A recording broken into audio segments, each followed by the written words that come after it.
Buon inizio di settimana da Squadra che vince. Oggi lunedì 9 ottobre parliamo di nuovo di infrastrutture, in particolare di TAV, alta velocità. Se ne parla veramente da tanto, è stata un'infrastruttura anche osteggiata nella sua idea originaria.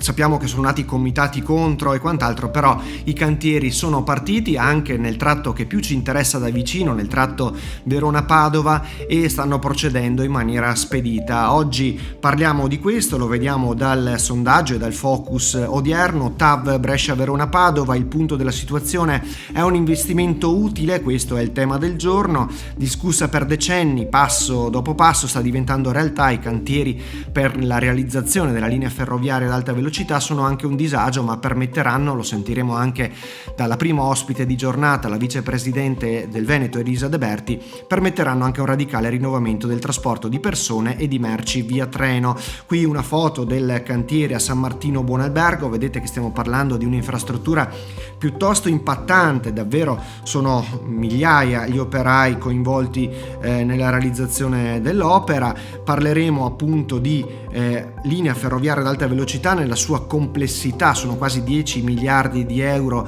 che servono per l'alta capacità Brescia-Verona-Padova. L'opera oggi è in mano al commissario Vincenzo Macello. Secondo chi porta avanti questa causa, costituirà un quadruplicamento dell'infrastruttura attuale, permettendo il transito di treni veloci con recuperi di percorrenza tra Milano e Venezia Santa Lucia piuttosto significativi.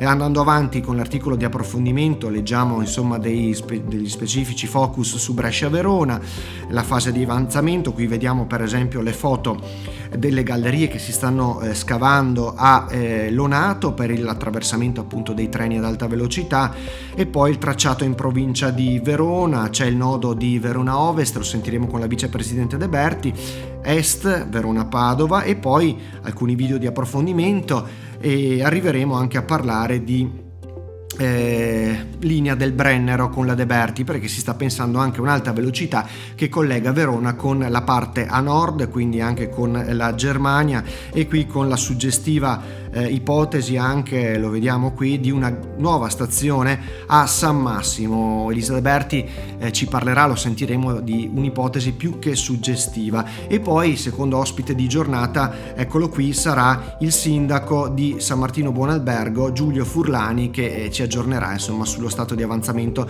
dei lavori all'interno del suo comune. Insomma, sentiremo le voci dei principali protagonisti. Ora lanciamo un po' di pubblicità e andremo proprio a raggiungere Elisa De Berti. A tra poco. Con l'HBB TV puoi trovare Radio Adige anche sul digitale terrestre. Collega la tua smart TV ad una rete internet wireless o via cavo. Cerca sul digitale terrestre il canale 19 TV7 Triveneta. Premi la freccia in su del tuo telecomando e seleziona l'icona di Radio Adige. Guarda le nostre dirette e ascolta la tua musica preferita. Come anticipato in premessa, parliamo di alta velocità, parliamo di TAV. Ringraziamo fin da subito la vicepresidente della Regione Veneto Elisa De Berti, che è in collegamento con noi proprio per darci un aggiornamento su quest'opera importante, in particolare nel tratto che interessa più da vicino noi veronesi, tra Verona e Padova. Benvenuta vicepresidente. Grazie a voi per l'invito. Sappiamo quanto sia impegnata professionalmente parlando, ma anche umanamente, perché ci sta mettendo davvero del suo da tanti anni su quest'opera, sta cercando di far sì che il cronoprogramma insomma sia rispettato. Ecco, vogliamo informazioni di prima mano, aggiornate ad oggi. A che punto è quest'opera? Nel frattempo vedremo anche qualche immagine in realtà di aprile scorso, però dell'area cantieri, un bel sorvolo fornito diciamo dall'azienda dal consorzio di aziende che è impegnato nella realizzazione appunto dei cantieri. Sì, diciamo che negli ultimi anni è stato dato veramente un'accelerata a quella che è la realizzazione dell'alta velocità, che io considero sempre necessaria e vitale per la regione del Veneto, ma proprio per connettere il Veneto ai mercati nazionali ed internazionali, non solo lungo il corridoio mediterraneo, quindi la parte Brescia-Padova, ma anche quello lungo il corridoio del Brennero, che sarà fondamentale avere pronta per l'apertura del tunnel di base del Brennero.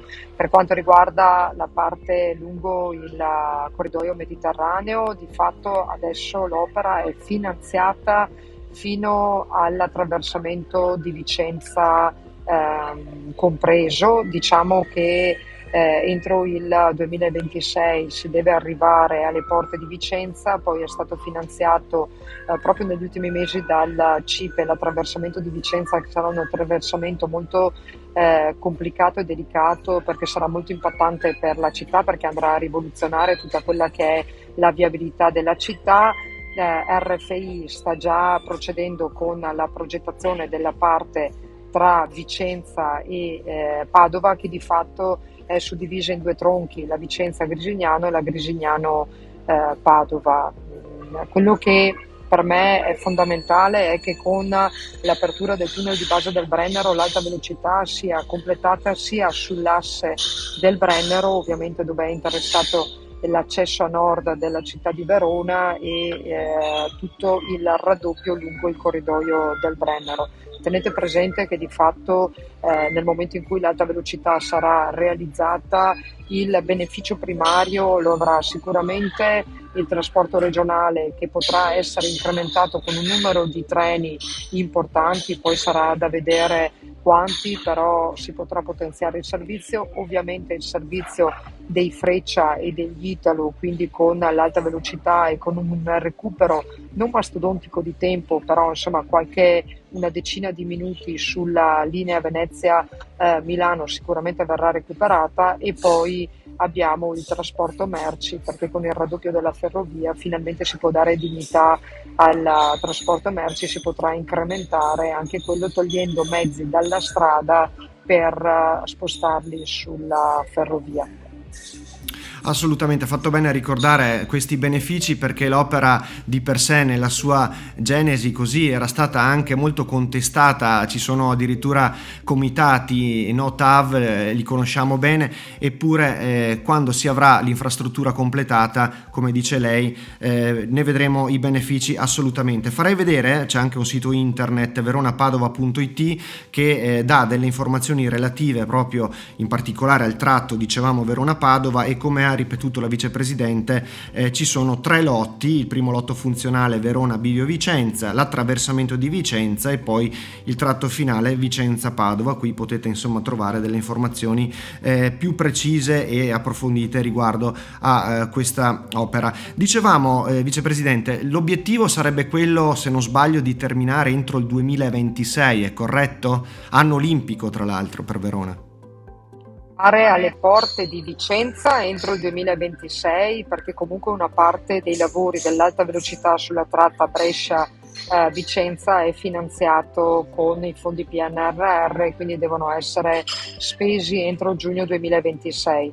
Poi il resto verrà finanziato con fondi di bilancio, quindi non ci sono scadenze, però quello che è importante è arrivare il prima possibile a Padova. Dopo siamo tutti consapevoli che è un'infrastruttura importante, è un'infrastruttura anche che ha un certo impatto, soprattutto nell'attraversamento di Vicenza, ma anche poi quando arriveremo a Padova non sarà uno scherzo, però confido insomma che per l'apertura del tunnel di base del Brennero, ecco, sto molto larga perché RFI comunque danno tempi, dicono che arriveranno prima, però sapendo e avendo visto in questi anni che cosa può succedere, diciamo che la deadline è sicuramente l'apertura del tunnel di base del Brennero.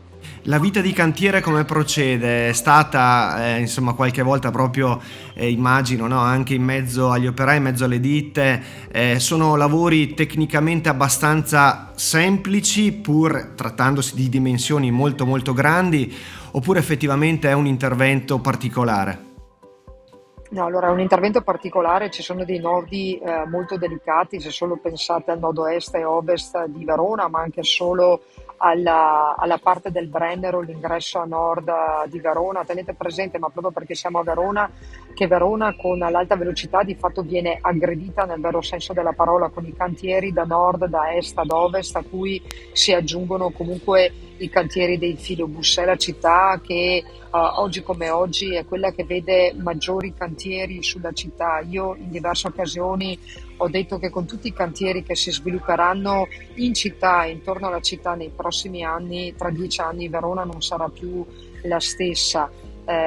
Sono cantieri impattanti anche nel resto del tracciato. Se solo pensate che in quel di Montecchio, e sicuramente molti di voi sono usciti dall'autostrada a Montecchio e sapete il caos e gli ingorghi che ci sono, verrà costruito dalla Brescia-Padova il nuovo casello, e dove ci sarà il nuovo casello di Montecchio si interseca sia l'alta velocità, il nuovo casello a servizio della Brescia-Padova come autostrada, ma anche a servizio della Pedemontana, perché lì ci sarà lo snodo della Pedemontana. Quindi mettere insieme di fatto nello stesso punto tre cantieri diversi, perché arriva la Pedemontana, c'è il casello di Montecchio e in più l'alta velocità, vi posso garantire che non è assolutamente facile.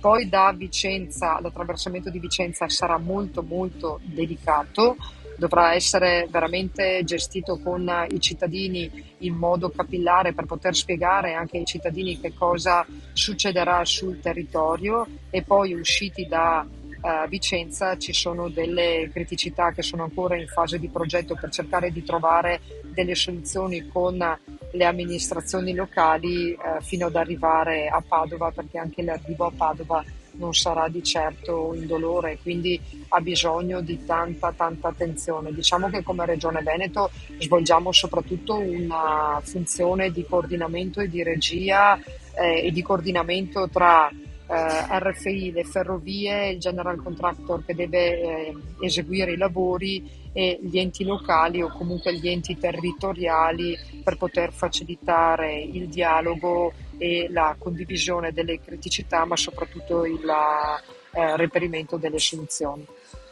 Concluderei, vicepresidente, proprio con quello che ha appena detto, cioè nei prossimi 10 anni il Veneto, ma in generale anche Verona, nel particolare, scusi, potrà davvero vedere riscritta una propria mappa della mobilità e delle infrastrutture, perché se pensiamo alla statale 12, di cui lunedì prossimo parleremo sempre con lei, insomma con un aggiornamento anche su quest'opera, il filobus che comunque a Verona è partito e dovrebbe in qualche modo essere completato, almeno speriamo prima delle Olimpiadi, la TAV, qui davvero si sta facendo anche un pezzo di storia, nel senso che da qui a 10 anni cambierà moltissimo di quello che abbiamo oggi, ci sarà un'implementazione funzionale notevole.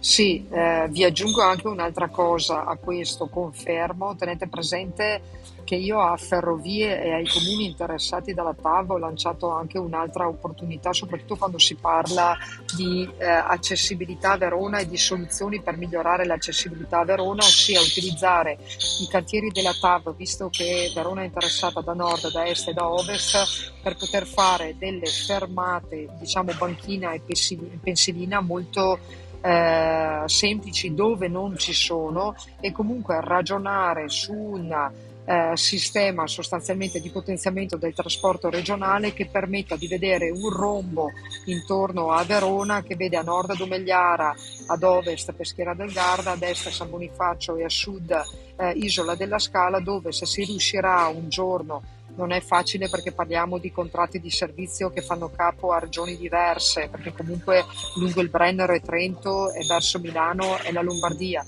però se si riuscisse a potenziare il trasporto regionale si potrebbe andare a catturare un 400.000 abitanti, un bacino di 400.000 abitanti che di fatto è la metà della provincia, per poter spingere sugli spostamenti da questi punti che vi ho detto fino alla città, utilizzando il treno e magari utilizzando una intermodalità e un'integrazione con la gomma un po' più spinta.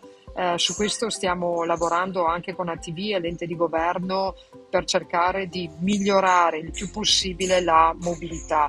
Diciamo che abbiamo davanti a noi delle opportunità che non dobbiamo lasciarci sfuggire, e se gli enti dialogheranno tra di loro e avranno una visione comune, perché a Verona dobbiamo cercare di buttare il cuore oltre l'ostacolo e cercare di puntare in alto per riuscire a portare a casa delle soluzioni che altrimenti non potremmo avere. Vicenza e Padova lo stanno già facendo, io confido che anche Verona sarà della partita per poter guardare in alto. Grazie per questo suo intervento, vicepresidente. Ha accennato anche all'alta velocità Verona-Brennero, che sicuramente sarà un'altra opera, un'altra infrastruttura. Qui sul nostro sito veronadaily.it lo abbiamo fatto vedere anche prima. Insomma, c'è un progetto che è stato completato da RFI, se non sbagliamo, a marzo 2022. Si parla addirittura di un'ipotetica fermata a San Massimo e chiaramente il collegamento a nord diventa strategico, davvero così come quello est-ovest per la nostra città. Magari di quello parleremo più approfonditamente in una prossima occasione, no? Ok, no, volentieri. Comunque la fermata di San Massimo è più che un'idea, è qualcosa di concreto. Ora magari daremo aggiornamenti anche su quello più avanti. Grazie per essere stata con noi. Ok. Grazie a voi, buona giornata. E adesso lanciamo un po' di pubblicità. Ritorna in grande stile Tutti Amici, ogni giorno in diretta dalle 11 alle 13.30 su radioadige.tv con ospiti, curiosità, novità e soprattutto territorio. Ricordatevi che i protagonisti siete proprio voi, ogni giorno in diretta Tutti Amici. www.radioadige.tv. E come annunciato in premessa parliamo di TAV anche con uno dei sindaci della provincia di Verona che ha il suo territorio, il proprio territorio interessato da dei cantieri e anche belli grandi. Stiamo parlando di San Martino Buonalbergo. Diamo il benvenuto e il bentornato al sindaco Giulio Furlani. Buonasera, grazie per l'invito di essere qui. Allora, abbiamo ascoltato le parole della vicepresidente De Berti che ci ha aggiornato un po' sul cronoprogramma. Ecco, è un'opera, dicevamo, sindaco, che insiste da tanto tempo sul vostro territorio. Diciamo che è una prova di stress istituzionale, politica, organizzativa. Per il momento, insomma, è tutto sotto controllo, o quasi. Esatto, quasi, no, nel senso sì, è una prova molto importante che ha iniziato qualche anno fa, come tu hai anticipato, e sul territorio. I primi mesi, se non anche il primo anno e mezzo, è stato molto molto duro, veramente, soprattutto per il traffico cittadino, perché ricordiamo che a San Martino c'è lo svincolo della tangenziale est, comunque passa la statale al centro del paese e l'autostrada che poi collega ovviamente con San Michele e Verona Est, quindi è un nodo molto cruciale. L'inizio è stato molto complesso perché appunto a creare la viabilità alternativa per il cantiere e altro ha portato a chiusura di strade temporanee, corsie, da 2 corsie a 1 corsia, appunto autostrade e raccordi, e questo ha creato notevoli disagi. In più ricordiamo che quel periodo è stato chiuso anche 1 anno e mezzo lo svincolo della tangenziale ovest, cioè a Vago, quindi insomma una situazione molto molto critica. Ovviamente sia la popolazione, i cittadini, i residenti sia di San Martino che quelli di passaggio sono stati clementi, diciamo, ma anche comprensivi in alcune situazioni. Ad oggi la situazione è migliore a livello di traffico, perché comunque è da più di 1 anno ormai che il cantiere si svolge all'interno, pertanto insomma ci sono solamente i mezzi di collegamento e non sta disturbando molto la viabilità ordinaria e sta evolvendo anche più che rapidamente, sta col cronoprogramma. Noi siamo in contatto settimanalmente con la direzione lavori e questo insomma ci garantisce insomma la costanza, e il cronoprogramma è ad oggi rispettato, e siamo in costanza perché già con la precedente amministrazione, con appunto l'allora sindaco De Santi, si è instaurato un rapporto di cortesia, di confronto necessario in queste situazioni, perché come sicuramente è già stato detto prima, l'intervento è un intervento superiore, legge nazionale, pertanto è un intervento che viene fatto. Quindi l'unica soluzione comunque è di dialogare con chi fa questo intervento e assieme discutere e capire quale minor criticità si possono incontrare nell'esecuzione di tale intervento, che è un'opera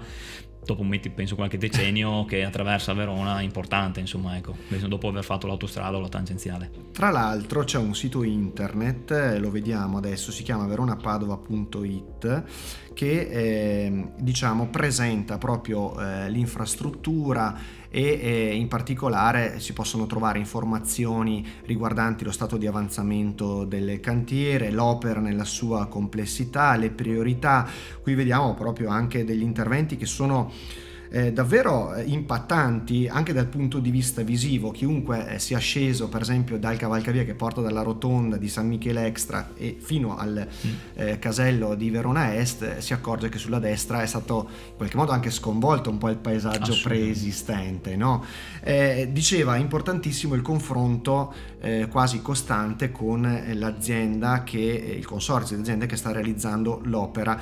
Voi che tempistiche, oppure che tempistiche vi sono state comunicate ufficiali per la fine di questa opera, che effettivamente sarà anche utile dal punto di vista, ce l'auguriamo tutti. Auguriamoci, quello poi dopo è un tema che dura tutto, però insomma da lì ovviamente come amministratore non entro nella discussione, certo. Insomma, gestiamo la parte del territorio. Allora ufficialmente, insomma, anche da contratto che loro hanno, perché hanno vinto questa, appunto, la ditta l'impresa grande, insomma, ha vinto l'appalto per questo lotto, che appunto è il lotto che va Verona, Bivio, Vicenza, deve consegnare praticamente la fine lavori entro il dicembre del 2026. Quindi tecnicamente ci sono altri 3 anni, però è per tutta la tratta, non solo il pezzo di San Martino o di Verona o degli altri comuni limitrofi. Pertanto comunque loro sono in cronoprogramma. Ricordiamo che concluso vuol dire finita la galleria, finiti i ripristini di strade, eventuali opere che sono state compensative, perché per San Martino, a proposito, esatto, immagino che ci siano state anche delle opere compensative messe in programma. Assolutamente sì, ci sono 2 opere importanti compensative che appunto sono state però concordate già, insomma, negli anni precedenti, e 2 in particolare. Uno appunto è l'allargamento di via Pontara Sandri, che è la via che collega il quartiere di Case Nuove a sud con San Michele, le basse di San Michele, con l'allargamento e la pista ciclopedonale. E l'altra opera compensativa è la ridefinizione dell'incrocio praticamente di ingresso all'autostrada tangenziale. Ad oggi c'è una rotonda che crea notevoli disagi per chi, soprattutto nelle orarie di punta dalle 7 alle 8, degli ingorghi. Praticamente lì la rotonda non ci sarà più, ci saranno 2 corsie di percorrenza viaria per senso di marcia, direttamente in autostrada e 2 in uscita, quindi chi anche uscirà dalla tangenziale autostrada dovrebbe non aver più, insomma, l'imbuto in questa rotonda. Sopra verrà fatto un cavalcavia per ovviamente collegare il nord e sud, insomma, dell'attraversamento viario. Questo secondo intervento devo anche ringraziare, perché è stato un intervento anche condiviso con RFI, con Autostrade e spinto anche dalla vicepresidente De Berti, insomma, in vari incontri. Insomma, questo è un intervento che con l'opportunità ne beneficia soprattutto anche tutta la viabilità, anche per chi va a Verona, insomma, turisti, visitatori in occasione di fiere e altro, insomma, Un fatto curioso che le faccio vedere, perché è successo proprio qualche giorno fa, a proposito, non è nella zona di competenza del suo comune, però adiacente, il sottobasso, l'abbiamo chiamato così, lo vediamo, ovvero il sottopasso di via Bernini Buri. Si è scoperto ieri, durante la fase di presentazione di taglio del nastro, che è troppo basso. Cioè è stato progettato e alcuni camion non ci passano, specie quelli che portano le auto, trasportano auto, e lì vicino c'è un'azienda, tra l'altro una concessionaria, che sostanzialmente si trova in difficoltà. Abbiamo realizzato un'intervista, gliela faccio vedere brevemente, sindaco, e poi magari andiamo verso la chiusura di questa chiacchierata, però merita insomma di essere vista, perché figuriamoci, anche sui social è scattata la rincorsa ai vari commenti. Allora adesso la vediamo. Eravamo contenti dell'apertura del sottopasso più o meno nei tempi stabiliti. Il problema è un problema molto grosso per noi aziende e aziende agricole, che abbiamo verificato io da profano con il metro laser che c'è una differenza notevole tra il sottopasso vecchio e il sottopasso nuovo. Parliamo di 51 cm di differenza, e quindi noi non possiamo più lavorare, non riusciamo più a lavorare, quindi le nostre bisarche delle auto non possono più passare e le aziende agricole non possono più lavorare neanche loro, perché ovviamente tutti i camion che vengono da noi tutti sono superiori ai 4,20 metri. Lì è una cosa difficile, perché è un problema abbastanza grosso, perché anche scavare nell'asfalto sotto vuol dire anche per quando piove, quando ci sono acquazzoni, creare problemi anche di sicurezza, quindi la vedo una cosa molto difficile. Il problema anche che chiuderanno il 9 di ottobre la via Serenelli e la strada qua delle Suore, quindi è un problema molto grosso, perché dopo quando riapriranno a senso unico alternato non si passa, perché hanno una metratura di circa 2 metri, quindi nessuna bisarca, nessun camion e neanche i camion che stanno lavorando qui per la TAV passano. Quindi abbiamo il diritto di vedere e avere delle soluzioni. All'amministrazione, alla circoscrizione, chiediamo che venga risolto questo problema, che mettano mano alle competenze, all'economia assieme a Iricav, a chi doveva svolgere i lavori, perché a nostro avviso c'è stato un mancato controllo delle operazioni che mette in difficoltà, che mette in crisi permanentemente, cioè questo è un danno permanente, le attività commerciali del quartiere, quindi non è possibile, cioè deve essere risolto. All'amministrazione chiediamo che questo problema venga affrontato e risolto mettendo in campo quello che è necessario, competenze e economia. Ci sono molte aziende, qua adesso il numero esatto non lo ricordo, però ci sono molte aziende che hanno la necessità di lavorare. Questo non possiamo mettere in crisi la viabilità commerciale di queste aziende, perché un ponte a 4 metri con dei mezzi di 4 metri e 26, 4 metri e 30 non ci passano. Quindi il danno va risolto, insomma, il problema va risolto. Anche se poi verrà aperta via Serenelli, comunque il rifornimento per queste aziende verrebbe compromesso. Insomma, Sindaco, abbiamo visto, ecco, anche questo servizio fa un po' sorridere, anche se non c'è nulla di cui sorridere perché sono soldi spesi, quindi bisognerà capire un attimo dove c'è stato l'inghippo, no? Dal punto di vista progettuale e quant'altro. Chiaro che i cantieri sono frenetici e c'è un grande lavoro importante, lo abbiamo visto, l'abbiamo detto anche prima, no? Nella zona di San Martino sono centinaia di operai che stanno lavorando a quest'opera, no? Sì, praticamente c'è un villaggio lì in zona Pellegrina che è sul comune di Verona. Parliamo di 400 alloggi, insomma, ecco, quindi di container appositamente allestiti dove alloggiano appunto le varie dipendenze, sia quelle operative e tecniche. Onestamente poi sull'eventuale errore non lo so, noi quando abbiamo fatto una visita in cantiere, che appunto anche lì a San Martino la galleria sia o la trincea o la galleria vengono realizzate a tratti appunto dove è possibile, loro auspichiamo, gli abbiamo detto, ma poi facendolo a pezzi poi riuscite ovviamente che siano tutti allivellati, loro hanno delle strumentazioni appunto sia anche a livello di GPS e coordinamenti e ci hanno detto no, riusciamo a livellare e a garantire che siano sul stesso livello, insomma, ecco. E l'errore lì non saprei, insomma, sì, un po' strano, insomma, anche perché, ripeto, sono ditte specializzate con tecnici ingegneri. Deve essere stato un piccolo cortocircuito a livello procedurale, però sembra strano. Speriamo che lo risolvino, insomma. Assolutamente. Sindaco, potremmo stare qui ancora parecchio tempo, ma insomma l'aggiornamento ce lo siamo dati e sicuramente ci ha descritto ciò che il Comune di San Martino, chiaramente con i suoi cittadini molto pazienti. Sì, assolutamente, sì, soprattutto il quartiere di Case Nuove, quello che è a ridosso ovviamente del casello, quindi ha già un po' la situazione di traffico ordinario. I lavori, adesso anche perché c'è un grosso lavoro che devono spostare un tratto della tangenziale per completare i lavori, sono molto pazienti, siamo in contatto con ovviamente alcuni rappresentanti, insomma, ecco, e per cercare ovviamente quando ci sono dalle piccole situazioni a quelle medio-grandi di gestirle per tempo, insomma, ecco. Sindaco, grazie per essere stato con noi. Grazie a voi per l'opportunità. Noi lanciamo un po' di pubblicità e poi torniamo per la conclusione di questa puntata dedicata all'alta velocità. È arrivato Pantheon di ottobre, Francesca Cheyenne, Una vita da speaker, Elisa Molinarolo, Un salto mondiale, Speciale scuola, Quanto conta la condotta e ancora tutti gli spettacoli e gli eventi del mese. Pantheon, il mensile gratuito di Verona in 1500 punti distribuzione di Verona e provincia e in digitale. Scopri di più sul giornalepantheon.it.